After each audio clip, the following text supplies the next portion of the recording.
Allah's name, excuse me, in Allah's name, the merciful benefactor, the merciful redeemer, peace be upon you. Assalamu alaikum. Praise be to God, the Lord, guardian, evolver, cherisher, and sustainer of all the worlds, most gracious, most compassionate. I appreciate this opportunity for us to discuss the significance of Malcolm X's impact on society during his lifetime and beyond. I would like to extend appreciation also to Imam Omar and the Bahar Center crew for your accommodations, and to the Council of Islamic Organizations of Greater Chicago for arranging and hosting this event. Praise be to Allah. As we start, I want you all to engage with me in a bit of audience participation for a moment, because I want you all to relax, take a couple of deep breaths, first of all, relax, and allow yourselves to be emotionally and mentally transported to the mid-20th century America, a time during the 1950s and 60s when the pace was really slow. It was so slow that the phrase, as American as baseball and apple pie, really captures the mood of that time. The pace of everyday life was so slow, it was like a game of baseball. Okay, it's a great metaphor. And life was sweet. But for the Negro, life in America was bittersweet. After slavery, the Negro people were still being treated as less than human. And when it came to baseball, just like everything else in American society, racial segregation meant that Negro baseball players had to form their own Negro league because they were not allowed to play in the major leagues. And this is an apt metaphor, which is emblematic of how Negroes were not allowed to take part in major opportunities in America. Malcolm X's personal struggle and life story serve as a clear and concise representation of the Negro people's struggle coming out of bondage and into becoming a new people. The circumstances and conditions of the Negro people and their struggles through tremendous adversity to achieve human dignity and respect produced Malcolm X. It was his struggle to overcome adversity in his own life that was the impetus for Malcolm to accept Elijah Muhammad's self-help message embedded in a black theology of Islam. Thus began the transformation of Malcolm Little to Malcolm X. Membership initiation into the lost-found Nation of Islam involved earning an X to replace surnames, which had come from former slave masters. The X represented one's unknown identity. Their true name and identity had been lost by their slave ancestors, who had been severed from family, language, and culture, and stripped of their humanity. Elijah Muhammad's message to the black man was an appeal for the so-called Negro to return to their original identity of Muslim and to become self-reliant in order to break free from the oppression and domination of the Negro people, which was still prevalent in American society. Malcolm X proved to be a very capable proponent of Elijah Muhammad's black liberation theology. He would be designated to become the minister of Temple No. 7 in Harlem, New York. Malcolm X was very articulate, and he had exceedingly sharp wit. His speeches would draw large crowds and considerable media attention. The organization's membership increased rapidly in the 1960s, due in large part to his popularity. And that would lead to him being assigned as national representative and spokesman for the Honorable Elijah Muhammad. As much as Malcolm was admired for his courageous defense of black America's right to freedom, justice, and equality, he also had detractors who feared or took issue with his bold and fiery rhetoric. During those times, the sense of fear among people was palpable. It constrained people's thinking and restricted their movements. There were clear boundaries that were observed to maintain a segregated society as a whole. Boundaries were maintained through fear. based on intimidation and reprisals against those who did not stay in their place. In his role as spokesman for the Honorable Elijah Muhammad, Malcolm X would take on the issue of racial oppression, which was being enforced by state laws in the former slave states of the South, and oppression which was enforced by de facto institutional practices of racial bigotry in the northern states.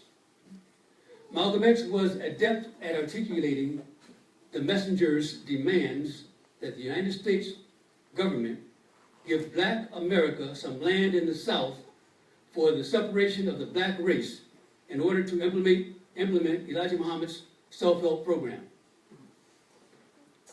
Members of the organization were arrested, charged with sedition, and sentenced to jail for their refusal to be drafted into the United States Army.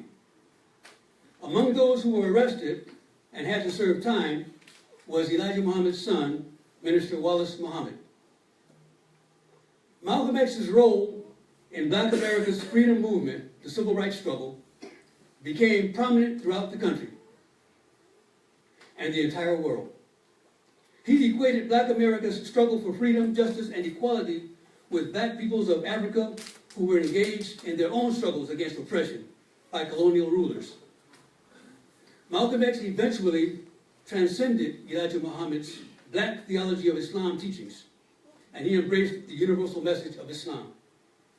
He proceeded to frame the freedom struggle of Black people as a human rights issue, and he was prepared to make that case before the United Nations. Malcolm X's appeal and popularity as a leader in the Black American freedom movement was epic. His ability to get to the essence in explaining the plight of Black America was heroic and impressive. When he would give a speech, you could count on someone in the audience shouting out, "Make it plain, Malcolm. Teach."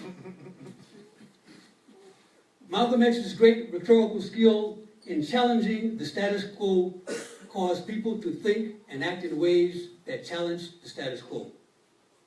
As a result, FBI Director J. Edgar Hoover designated Malcolm X as a threat to U.S. national security in the notorious COINTELPRO campaign designed to silence and neutralize Black leaders. COINTELPRO was a series of covert and often illegal projects conducted by the United States Federal Bureau of Investigation aimed at surveilling, infiltrating, discrediting, and disrupting American political organizations.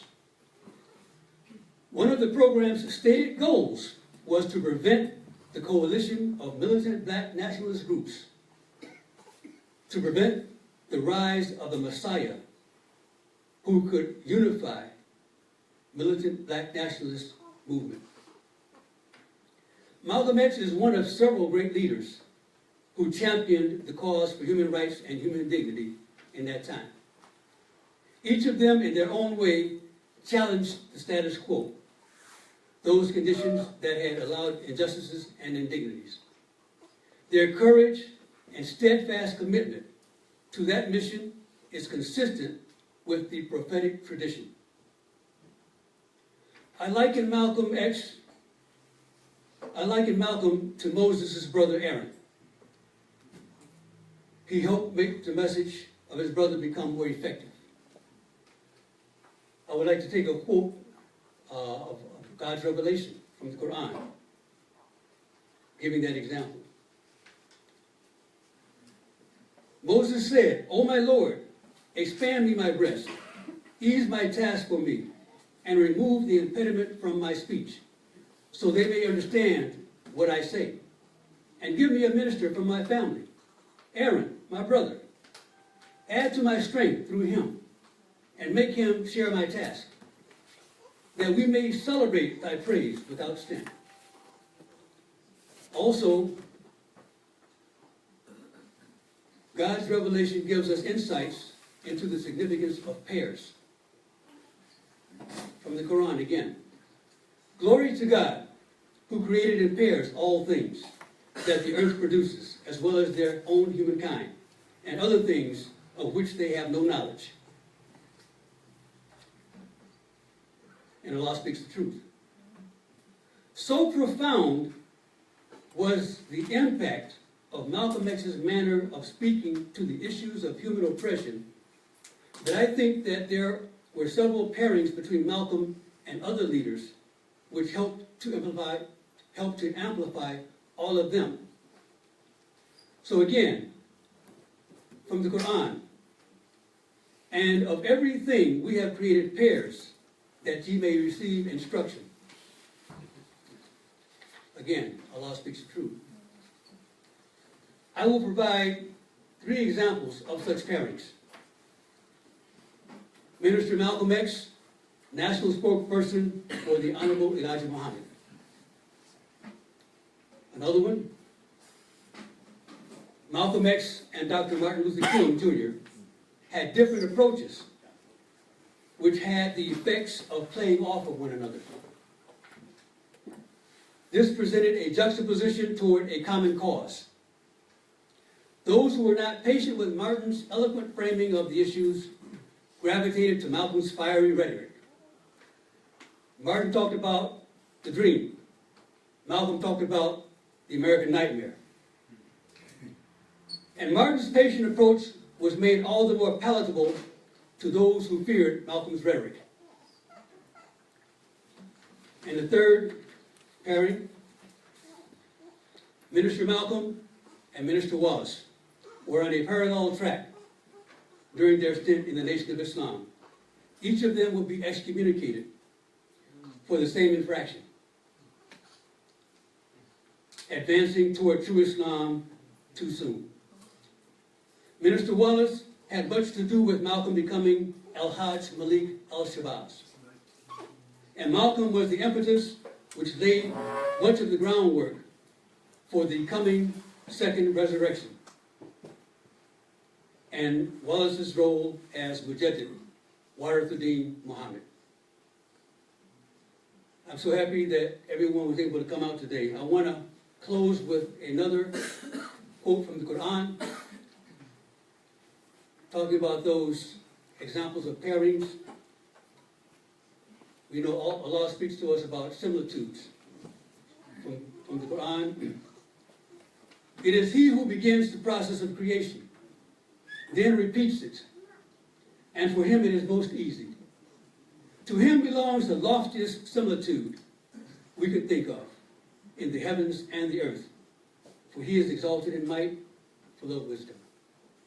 Ameen. Thank you all.